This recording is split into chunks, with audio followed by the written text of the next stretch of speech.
you might have recognised. Did anyone recognise the music that I just walked onto? Okay. It's the character select theme from Namco's game Soul Calibur 2. Yeah! Look at you in particular. You might be a fan, so are you? It was the only Soul Calibur game I played. Oh, did you like it? It was my favourite of the lot.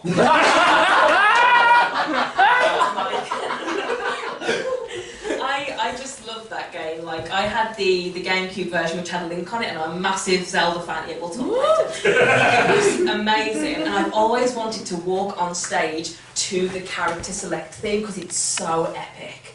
Like, I have a very strange personality in that I experience extreme, like, egotistical bouts where I feel really powerful and clever and funny and sexy, and then I'll just have really shit times where I just feel like shit, like really, really low.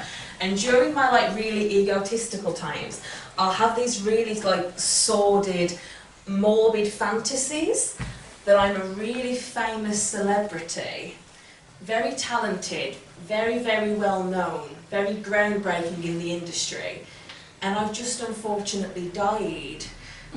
And there's all these documentaries on TV about me,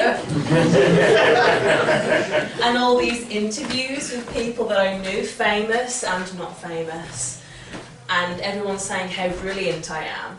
And then to make things even more meta and strange, I want this clip to be played at my actual funeral, and for people to watch it, and for things to get even more awkward, like they are right now, as the layers of meta and irony build and build, because I did not die famous, nor did I die talented. And the person presenting, the minister, a close loved one, will just watch the reel with tears in their eyes to begin with, and then it will just slowly turn to stony hatred. It will, because I've never seen it before. I kept it as a surprise. And the clip ends, and they just turn to the audience, I mean, the funeral attendants, and just say, "Wow, what a cunt."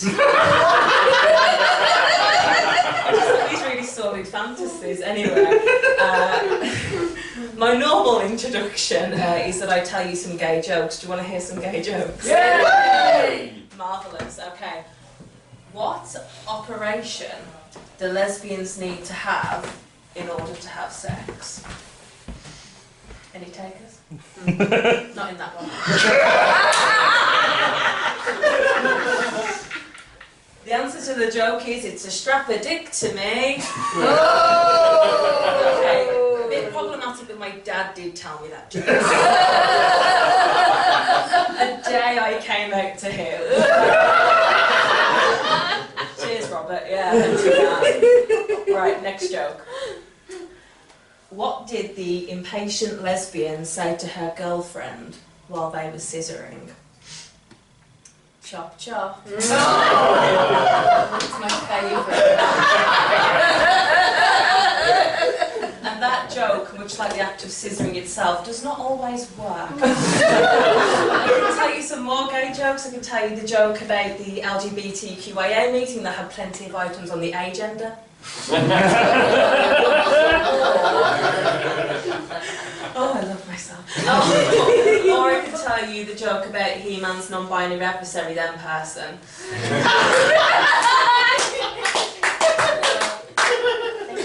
I'm not agender, nor am I non-binary, so it's not really my place to tell those jokes. The only jokes I feel at liberty to tell are the scissoring ones, but they're quite difficult because you can't really run with them.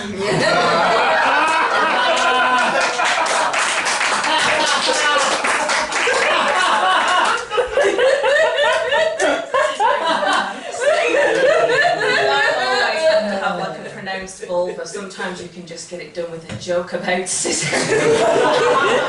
So I identify as like bisexual or pansexual, and in telling these gay jokes, I'm hoping to like deplete and exhaust the gay side of myself. So the straight side of myself can really like shine through, so I can finally go home and build up the courage to book that Ed Sheeran concert. I hate and I love that man. He looks like he should be a work experience lad in a garden centre. It makes me feel very strange. And I watched an interview with Ed Sheeran not too long ago before he just had his like musical break, which is really convenient when you're about to do a joke about him and he's just gone on a break. Like, you could just be any wanker in a garden. He said that if he were not a musician, if he were not a musician, he would work in real estate, but specialising in Lego houses. That's fine, because if things go wrong, he can knock it down. So yeah, very, very strange. I have a very strange type in people in general, I really do. Speaking in very broad terms, because I'm attracted to people of all genders, because I'm pansexual. Like, with male or more masculine people, I'm attracted to them more if they're quite like hairy and jolly. By jolly I mean fat, like a less sadistic Henry VIII. With less baggage. Well, a little baggage is sexy. Never said that before, I don't even think my ego's going far too high. And with more femme-presenting people, speaking very like broad terms here, like broad strokes, which is the title of my erotic album now. Stop it, Bobbie, stop it. Okay, so with more feminine people, I'm more attracted to them if they're a little bit more androgynous presenting, like short hair, that kind of thing. That sounds very strange and specific. It becomes even more weird when you realise I've just described my parents. Only my attraction to men died the same time that my dad did. That's what the content warning was about, right? I've noticed that on an all-male bill of the actual acts, I'm the only person to have given a content warning. I care about your feelings. So the content warning is death. So I'm going to talk about that. I like to describe my stand-up persona, which is just a hyperbolic version of my like real-life persona, as a mixture of dad jokes and daddy issues. I don't know why I looked at you then when I said daddy issues. Oh goodness me, keep me away. So like dad jokes and daddy issues, so kind of like the musical stylings of Lana Del Rey, combined with the dry British wit of Alan Partridge. You're probably thinking that sounds very strange and like a really strange specific mix, because they're both opposite ends of the spectrum, but I am going to put forward an argument that they're actually the same person, because you never see them in the same place at the same time, and Lana is an anagram of Alan.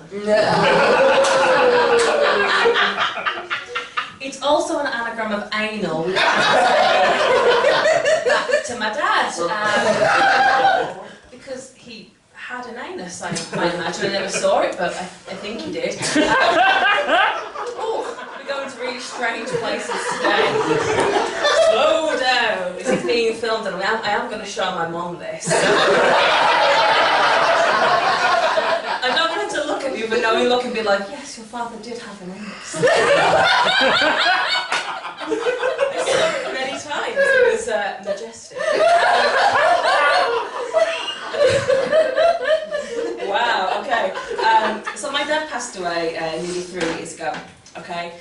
We haven't quite scattered his ashes yet. We nearly did it once, and we just couldn't get the whole family together. So what we did instead was we just kind of like lay around the living room, Googling various creative ways to utilise one's ashes. And we came up with the following list. So the first one on the list, the bullet point. If you don't know what a bullet point is, it's like that. You could... I work in admin, I know all of them. Shut up, Bobbie. Yeah, you've got to do that clockwise. If you do it anti-clockwise, you summon the Antichrist. Yeah.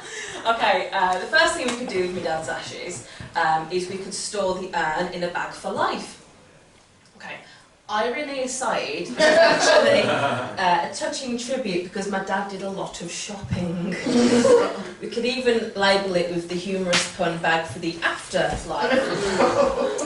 We could press the ashes into a vinyl CD, play the CD and marvel at how the lyrics of Stevie Wonder sound vastly different in the baritone of a local Birmingham man. We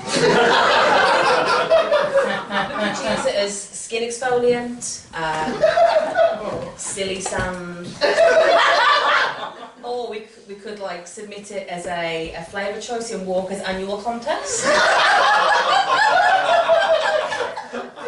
With an accompanying sample. Or if we wanted to have a mad one, and I think we should, is we could like split it up into layers and then snort a fat line of dad. And that's me.